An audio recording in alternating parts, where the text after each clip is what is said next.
So lately we've been getting a lot of customers asking us about CAN bus when it comes to installing spotties. When they're buying spotties off us, they're asking us about CAN bus, how to work out if they need it or not, what is it. So we're just going to do a quick video to, one, do a brief explanation on CAN bus, and then two, how to work out if you actually need a CAN bus module on your car if you're going to install spotties on it.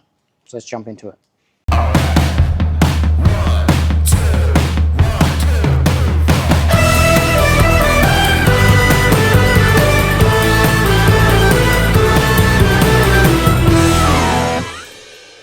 Our first question might be, what is CAN bus? Why do they use it? How do I know if I need it or not? So basically CAN bus is, like a lot of manufacturers are moving towards it for cars that are like going to have a lot of advanced features, or they want to be able to display a lot on the dash to the driver about what's going on with the car.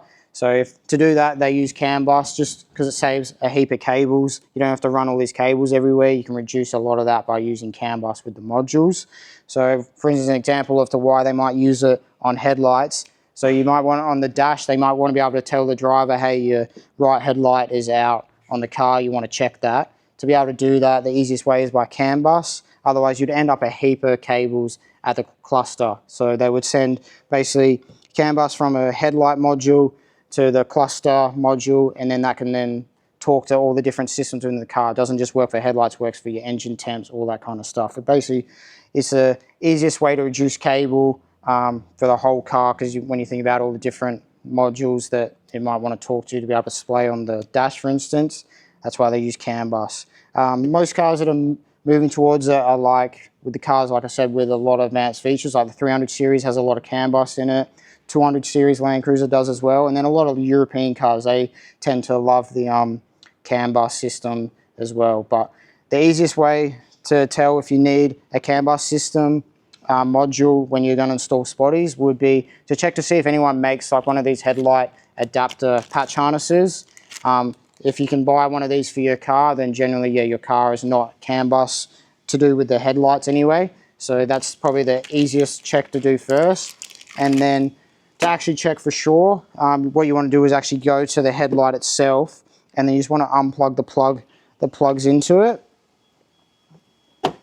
And then you just want to get your test light as well. So you want to use an LED one that can tell you the voltage as well, because you'll have power there, but you need to know the voltage, because CAN bus works on a lower voltage, like 5 volts. So if it's 5 volts, that'll tell you right then that it's CAN bus. So you want to get an LED test light that has a little indicator on it that tells you the voltage. And you just want to put it onto a negative, so generally a good chassis ground. So we're just going to put our clip onto that. And then we're going to turn the ignition on the vehicle first. So I've got the ignition on the car, but I don't have high beam on. And then you basically want to check all the different pins that are on that plug going into the headlight. You want to check for power. It should light up red and then tell you the voltage of it. So some will already have power without the high beams on, like for instance this one. It could be park light or it could be low beam. And then there's also another one there. So then you want to find one that doesn't have power on it when your high beams are off. And then we want to go and turn the high beams on and see if that pin, for instance, has power now. So I've just turned the vehicle's high beam on. So now I want to see one of these pins that don't have power originally, if it's got power now. So this one here has got power on it. So all I want to do is now turn the high beam off and see if now I lose power on that cable.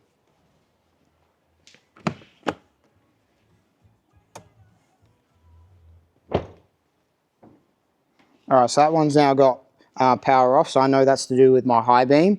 And then the other thing now we just need to check is how much volts is on that cable as well. So I'll turn it back on. So yeah, I've got 11.3 volts on my test light here.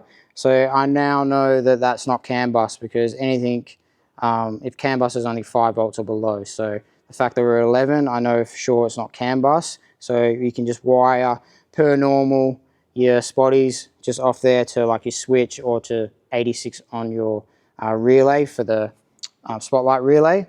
You do want to check too as well, because it could be negatively switched. This is positively switched, because if you're probing around you can't find anything, it could be the fact that it's either like CAN bus, or it could be that it's actually negatively switched. It's generally only on older vehicles that are negatively switched. Pretty much all new vehicles or newer vehicles are either positively switched or it's CAN bus. But to just check that to see if it's negatively switched, all you got to do is the exact same thing, but instead of having your clip on a chassis ground, you want to put it onto the positive of the battery.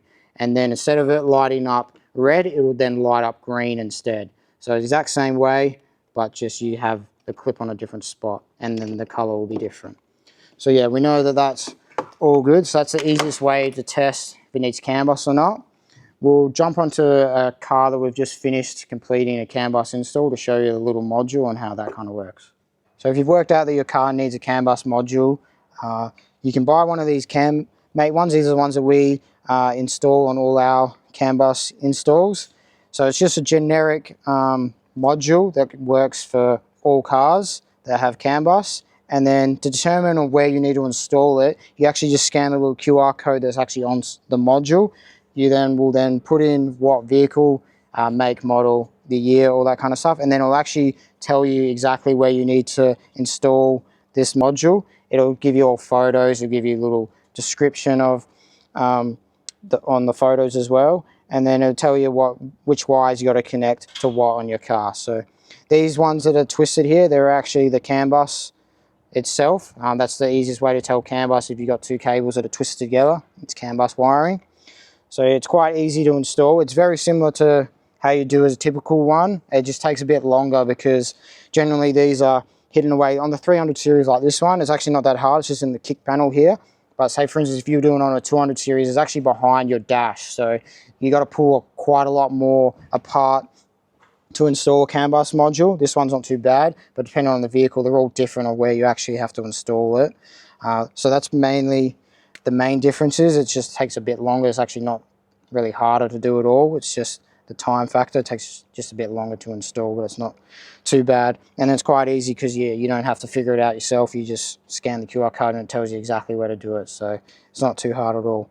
So the big benefit too as well installing a CAN bus module for your spotlights is you can just connect the CAN bus cables and it'll give you all your like ignition, park light feed. It can even give you like a reverse feed as well from this module. So if you're doing quite a lot to your car where you might want ignition, park lights, instead of having to find it in this spot or pull the dash part here and there and everywhere to find this and then to find that, you can actually just install CAN bus module and then it'll give you all those feeds as well. So even if your car doesn't need a CAN bus module for the spotties, you might opt to install it anyway because you want all those other feeds and you don't have to go searching here, searching there. So just because your car isn't required to have a CAN bus module, you might want to install it anyway. You can. It's not just like only for cars that have CAN bus to the headlight. You can still install it onto a regular car that doesn't have it. So that is a big benefit of having a CAN bus module instead of the traditional way.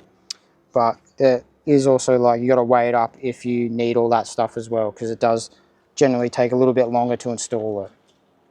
But yeah, I hope that kind of helps with determining whether or not your car actually needs CAN bus module installed or not. If you have any more questions, you can obviously get in contact with us or leave a comment, and we'll see you in the next one.